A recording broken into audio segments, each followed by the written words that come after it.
Tribuana Tunggadewi merupakan putri Raden Wijaya, pendiri sekaligus Raja Majapahit pertama dengan gelar Kertarajasa Jayawardana tahun 1293 sampai 1309 Masehi.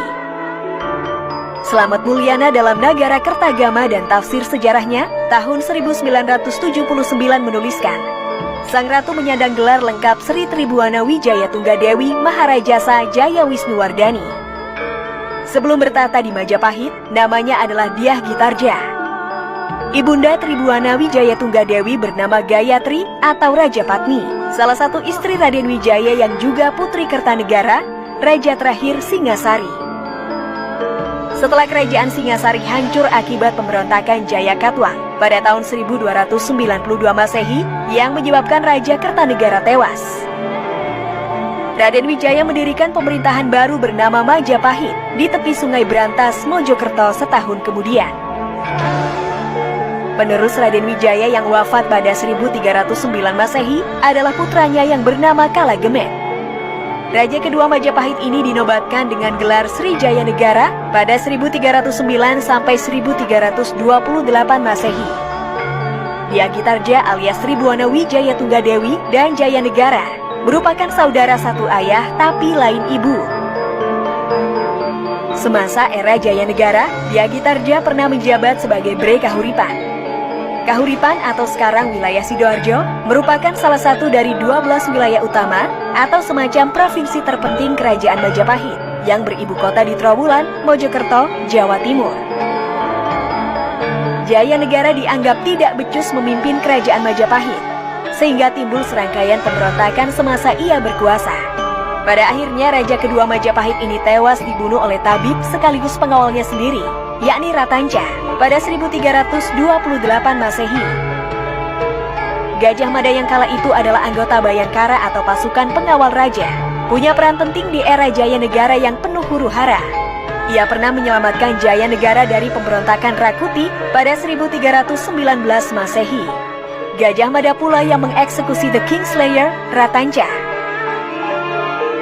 Lantaran Jaya Negara tidak punya putra mahkota, yang berhak naik tahta adalah Ratu Gayatri, istri terkasih Raden Wijaya. Namun, tulis para Kitri Simbolon dalam Menjadi Indonesia volume 1 2006, Gayatri enggan menjadi penguasa. Ia sudah melepaskan ambisi duniawi dan memilih jalan religi. Gayatri melimpahkan tahta kepada putrinya Dyah Gitarja, yang dinobatkan pada 1328 Masehi dengan menyandang gelar Tribuana Wijaya Tunggadewi. Ia adalah raja perempuan atau raja putri alias ratu pertama dalam sejarah Kerajaan Majapahit.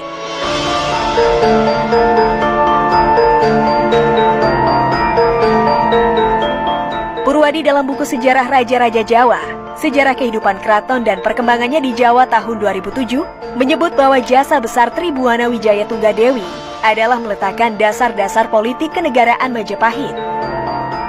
Naiknya Tribuana Tunggadewi ke singgasana Majapahit juga berimbas besar terhadap karir Gajah Mada.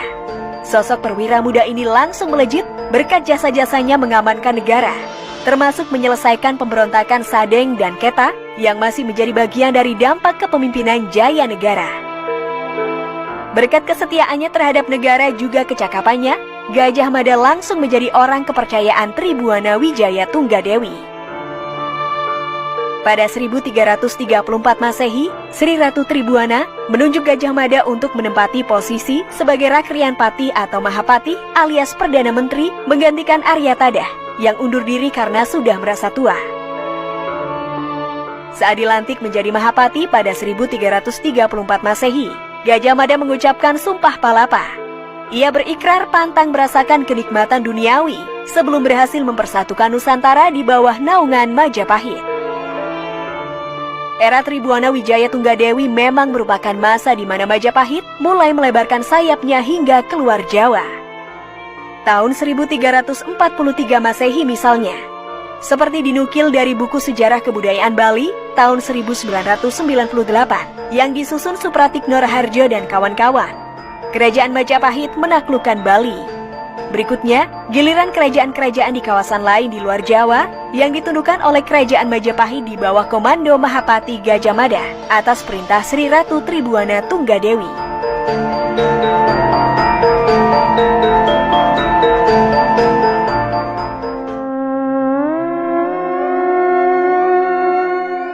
Kerajaan Majapahit sebenarnya sedang menuju kegemilangan ketika Tribuana Wijaya Tunggadewi memutuskan lengser pada 1350 Masehi. Keputusan tersebut diambil seiring wafatnya sang ibunda Gayatri. Bagi Sri Ratu Tribuana, singgasana Majapahit sebenarnya adalah hak sang ibunda yang memberinya mandat untuk menjadi pemimpin. Maka itu, setelah Gayatri tiada, Tribuana Tunggadewi menganggap bahwa amanat itu telah ditunaikannya. Tahta Majapahit selanjutnya diserahkan kepada putra mahkota Hayam Wuruk, anak Tribuana Tunggadewi dari pernikahannya dengan Pangeran Cakradara atau Kertawardhana, bangsawan keturunan Singasari. Setelah lengser ke Prabon, Tribuana Tunggadewi kemudian menempati posisi sebagai salah satu anggota Sabta Prabu, semacam Dewan Pertimbangan Agung atau Dewan Penasihat Raja yang beranggotakan keluarga kerajaan. Hayam Wuruk ditabalkan sebagai Raja keempat Majapahit dengan gelar Sri Raja Sanegara tahun 1350 sampai 1389 Masehi. Dengan bimbingan Tribuana Wijaya Tunggadewi dan Mahapatih Gajah Mada, Raja muda ini membawa Majapahit mencapai masa kejayaan, termasuk mewujudkan misi menyatukan Nusantara. Dikutip dari Nino Oktorino dalam Hikayat Majapahit, kebangkitan dan keruntuhan kerajaan terbesar di Nusantara tahun 2020. Tidak diketahui secara pasti kapan tepatnya Tribuana Wijaya Tunggadewi meninggal dunia. Kitab Pararaton hanya memberitakan bahwa mantan Ratu Majapahit itu wafat setelah pengangkatan Gajah Enggon sebagai patih pada 1371 Masehi. Jasad Sri Ratu Tribuana Wijaya Tunggadewi disucikan di Candi Pantarapura yang terletak di Desa Panggih, Trowulan, Mojokerto.